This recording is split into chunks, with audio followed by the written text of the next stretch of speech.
আমন্ত্রণ বিশ্ব বাংলায়, সঙ্গে আছি আমি লাবণ্য রহমান। শুরুতেই সংবাদ শিরোনাম।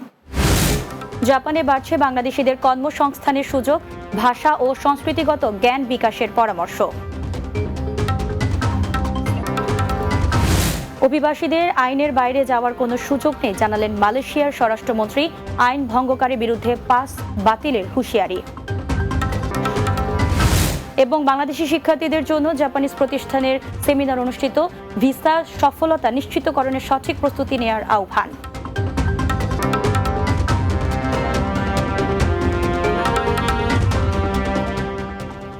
শুনছিলেন শিরোনাম, এবারে বিস্তারিত।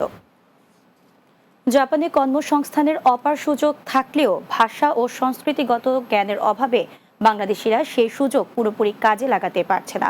বিশেষজ্ঞরা বলছেন, জাপান যেতে হলে জাপানি ভাষা শেখা ও তাদের সংস্কৃতি সম্পর্কে ভালো ধারণা থাকা জরুরি, যেখানে প্রতিবেশী দেশগুলো বাংলাদেশ থেকে এগিয়ে রয়েছে কয়েক গুণ। মাহমুদ রুবেলের প্রতিবেদনে বিস্তারিত। জাপানে কাজের সুযোগ দিন দিন বাড়ছে। স্বাস্থ্য খাত, নির্মাণ কারখানা কিংবা বৃদ্ধাশ্রম, প্রতিটি সেক্টরেই প্রয়োজন দক্ষ কর্মীর। তবে জাপান যেতে হলে শুধু দক্ষতা নয়, জানতে হবে জাপানি ভাষা এবং সংস্কৃতিও। গ্লোবাল ভিস্তা লিমিটেডের পরিচালক মোহাম্মদ কামাল পাশা বলেন, জাপানে যেতে হলে জাপানি ভাষা এবং তাদের কালচার সম্পর্কে ভালো ধারণা থাকতে হবে, তাহলে ভিসা পাওয়ার সম্ভাবনা বেড়ে যায়। জাপানিজ কালচারটা শেখে না, ল্যাঙ্গুয়েজ ঠিকভাবে শেখে না, যার কারণে তাদের জন্য ভিসা পাওয়া মুশকিল হয়ে যায়। জাপানিজ যারা কোম্পানি, জাপানিজ গভর্নমেন্ট যেসব ওয়ার্কার নিবে, তারা যে সার্টিফিকেট আছে, সার্টিফিকেটের স্কোরের চাইতে তারা দেখবে যে তার স্কিল কেমন, ল্যাঙ্গুয়েজ স্কিল কেমন, তার ম্যানার কেমন। তারা যে ইন্টারভিউ নেয় তারা এই জিনিসটা দেয়। তার স্কোর হওয়ার পাশাপাশি তাকে কিন্তু ওই কথা বলার যে বিষয়টা, সেটা ভালোভাবে জানতে হবে এবং তার হলো যে জাপানিজ কালচারটা জানতে হবে। জাপানের রিজিক ইন্টারন্যাশনালের ব্যবস্থাপনা পরিচালক নাগামাৎসু ফারুক জানান, প্রতিবেশী দেশ ভারত, নেপাল ও ভিয়েতনামের তুলনায় বাংলাদেশ অনেক পিছিয়ে রয়েছে ভাষা শিক্ষায় আগ্রহ কম থাকায়। আমাদের দেশে সেই পরিমাণে জনশক্তি যাচ্ছে না দেখা জাপান সরকার বলতেছে তোমাদের দেশ থেকে জনশক্তি আসার পার্সেন্টেজ বাড়াও, তাহলে আমরা তোমাদেরকে সেন্টার দিব। এখন তোমাদেরকে যে 5টা দিয়ে রেখেছি সেটাতে সেই পরিমাণে আসতেছে না। নেপাল বেশি আছে, নেপালকে সবগুলোকে ক্যাটাগরি দিয়ে দিচ্ছি, তো ওই চাহিদা অনুযায়ী ক্যাটাগরিগুলো আসতেছে আর কি। তো আলহামদুলিল্লাহ, এটা একটা ভালো সংবাদ। ডে বাই ডে এসএসডব্লিউতে লোকের সংখ্যা বাড়তেছে।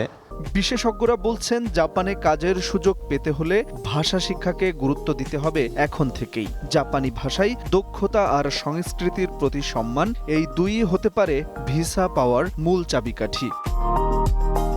Mahmud Rubel, Bangla TV, news desk. মালয়েশিয়ায় বসবাসের অনুমতি পাওয়া অভিবাসীদের আইনের বাইরে যাওয়ার কোনো সুযোগ নেই বলে কঠোর বার্তা দিয়েছেন দেশটির স্বরাষ্ট্রমন্ত্রী দাতুক সেরি সাইফুদ্দিন নাসুথন ইসমাইল। এক বিবৃতিতে তিনি বলেন, ভিসার ধরন যাই হোক, শিক্ষার্থী, বিনিয়োগকারী কিংবা মালয়েশিয়া মাই সেকেন্ড হোম কর্মসূচি কোনোটি আইনের বাইরে থাকার ঢাল হতে পারে না। আইন ভঙ্গকারীর বিরুদ্ধে পাস বাতিল, কালো তালিকাভুক্তি এবং নির্বাসনের মতো ব্যবস্থা নেওয়া হবে। আর এসব পদক্ষেপ কার্যকর হবে ব্যক্তির পটভূমি, মর্যাদা বা জাতীয়তা নির্বিশেষে। এ সময় তিনি আরো বলেন, পুলিশ সবসময় নিরপেক্ষ ও পেশাদারিত্বের সঙ্গে কাজ করে এবং প্রতিটি অভিযোগ গুরুত্ব সহকারে তদন্ত করে। প্রতিটি ঘটনায় বিদ্যমান আইনের আওতায় নিষ্পত্তি করা হবে। গুজব বা অতিরঞ্জিত ব্যাখ্যা দিয়ে আতঙ্ক সৃষ্টির কোনো প্রয়োজন নেই। বাংলাদেশি শিক্ষার্থীদের জাপানে পড়ালেখার সুযোগ বৃদ্ধি, ভিসা সফলতা নিশ্চিতকরণ ও প্রস্তুতি উন্নয়নের লক্ষ্যে ঢাকায় সেমিনার অনুষ্ঠিত হয়েছে। Bangladeshi students support association in Japan BSSAJ এর উদ্যোগে সোমবার আন্তর্জাতিক মাতৃভাষা ইনস্টিটিউটে বিশেষ এই সেমিনার অনুষ্ঠিত হয়।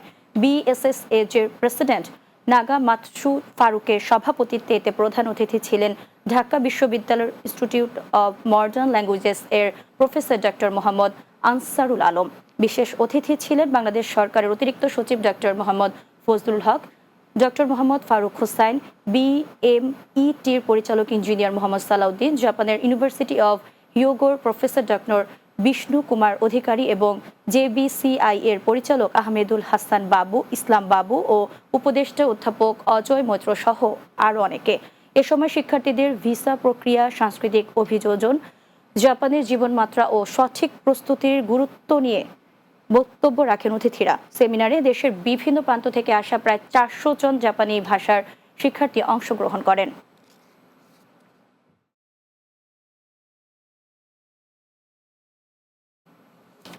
বিশ্ব বাংলায় নিচ্ছি বিরতি। ফিরে এসে অন্যান্য সংবাদের সাথে আরও যা থাকছে।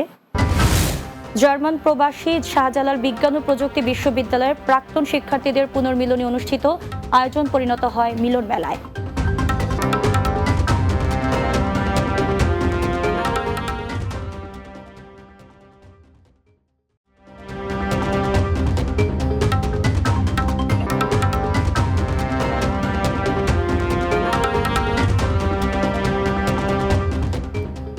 বিরতির পর বিশ্ব বাংলায় স্বাগত আরও একবার।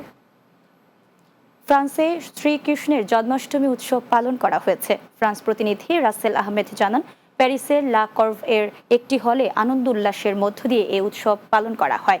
সকাল থেকে রাত পর্যন্ত পুরো দিনব্যাপী এই উৎসব সনাতন ধর্মাবলম্বীদের এক মিলন মেলায় পরিণত হয়। দুপুর থেকে সন্ধ্যা পর্যন্ত ভজন সঙ্গীত গাওয়া, একত্রে প্রার্থনা করা হয়। জন্মাষ্টমী অনুষ্ঠান পরিচালনা করেন শ্রী অসীম চক্রবর্তী। এছাড়া সার্বিক সহযোগিতায় ছিলেন রজত রায় রাজু, অজয় দাস, সুকান্ত সরকার, সুফল অধিকারী, সঞ্জয় বণিক, সাধন সরকার, সুনীল বণিক, রতন চক্রবর্তী, খোকন ঘোষ, মিঠুন গুপ্ত, টুটুল পাল, নিমাই দেবনাথ ও সুশান্ত সরকার সহ আরো অনেকে।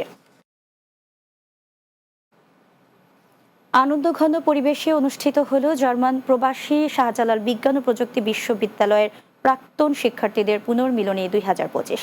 জার্মান প্রতিনিধি আশরাফুল হক আকাশ জানান, মিউনিখ শহরের একটি মিলনায়তনে এই আয়োজনে অংশ নেন প্রবাসীরা। শুরুতে স্বাগত বক্তব্য রাখেন সংগঠনের কার্যকরী সভাপতি মামুন রশিদ, আয়োজক কমিটির সভাপতি মোহাম্মদ মাহাদি হাসান ও আগের বছরের পুনর্মিলনী কমিটির সভাপতি গোলাম হাফিজ খান। এ সময় বিশ্ববিদ্যালয়ে জীবনের স্মৃতিচারণ করতে গিয়ে আবেগাপ্লুত হয়ে পড়েন বক্তারা।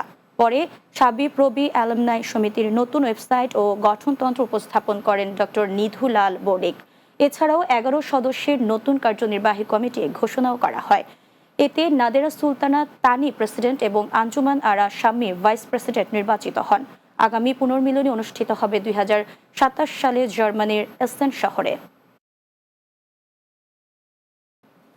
বিএনপির চেয়ারপারসন ও সাবেক প্রধানমন্ত্রী বেগম খালেদা জিয়ার জন্মদিন উপলক্ষে মালয়েশিয়া আলোচনা সভা ও দোয়া মাহফিল অনুষ্ঠিত হয়েছে। মালয়েশিয়া প্রতিনিধি মোহাম্মদ আরিফুজ্জামান জানান, মালয়েশিয়া যুবদলের উদ্যোগে স্থানীয় একটি হলরুমে এই আয়োজন করা হয়। মালয়েশিয়া যুবদলের সহসভাপতি তালেব মোল্লার সভাপতিত্বে অনুষ্ঠান পরিচালনা করেন হাসিবুল হোসেন শান্ত। এতে শুভেচ্ছা বক্তব্য রাখেন মোহাম্মদ রমজান আলী। অনুষ্ঠানে প্রধান অতিথি ছিলেন দাতু মোহাম্মদ আব্দুল জলিল লিটন। বিশেষ অতিথি ছিলেন মঞ্জু খা ও মোহাম্মদ আজিজ মোল্লা। প্রধান বক্তা ছিলেন মালয়েশিয়া যুবদলের সভাপতি প্রার্থী মোহাম্মদ জসিম উদ্দিন। এ সময় উপস্থিত ছিলেন দপ্তর সম্পাদক বাদল কারার, ইসমাইল হোসেন আকন্দ, নূরে সিদ্দিকী সুমন ও জাসাস মালয়েশিয়ার আহ্বায়ক শেখ আসাদুজ্জামান মাসুম সহ অন্যান্যরা। শেষে বেগম খালেদা জিয়ার সুস্থতা ও দীর্ঘায়ু কামনা এবং দেশের গণতন্ত্র পুনরুদ্ধারের জন্য বিশেষ মোনাজাত করা হয়। বিএনপির চেয়ারপারসন ও সাবেক প্রধানমন্ত্রী বেগম খালেদা জিয়ার 81তম জন্মবার্ষিকী উপলক্ষে বাহরাইনে আলোচনা সভা ও দোয়া মাহফিল অনুষ্ঠিত হয়েছে। বাহরাইন প্রতিনিধি সম্রাট নজরুল ইসলাম সিদ্দিকী, বাহরাইন কেন্দ্রীয় বিএনপির উদ্যোগে রাজধানীর মানামার একটি হোটেলে এই আয়োজন করা হয়। বাহরাইন বিএনপির ভারপ্রাপ্ত সভাপতি মোহাম্মদ আকবর হোসেনের সভাপতিত্বে অনুষ্ঠান সঞ্চালনা করেন আনোয়ার হোসেন ও নাজমুল হাসান সোহাগ। এতে প্রধান অতিথি ছিলেন সংগঠনের সিনিয়র উপদেষ্টা Giasuddin Miyaji. Guest of honour ছিলেন বিএনপির নেতা খম আশরাফ উদ্দিন। প্রধান বক্তা ছিলেন সাধারণ সম্পাদক আলাউদ্দিন আহমেদ। বিশেষ অতিথি ছিলেন মিজানুর রহমান, নাসির উদ্দিন, হাজী জালাল উদ্দিন, আসলাম সওদাগর, সালাউদ্দিন আহমেদ, ইসমাইল হোসেন, আহসানুল্লাহ, আমান উল্লাহ, স্বেচ্ছাসেবক দলের নেতা দুলাল তালুকদার, আব্দুল্লাহ আল মামুন, যুব নেতা মোস্তাক সর্দার, রুবেল হক, আহমেদ হারিস খলিফা, মোহাম্মদ শাহনেওয়াজ, জামশেদ ইব্রাহিম খলিল ও ফোরকান উদ্দিন সহ অন্যান্যরা।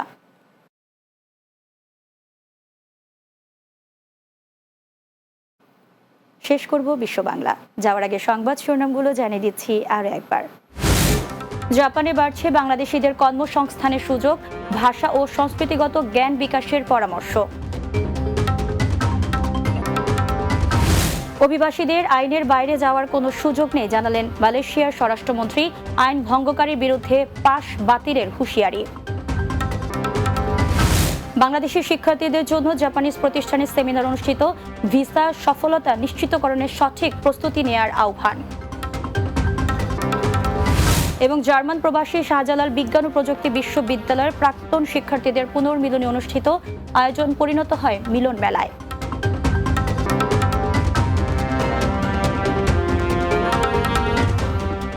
এই ছিল বিশ্ব বাংলায়। এতক্ষণ সঙ্গে থাকার জন্য ধন্যবাদ সবাইকে।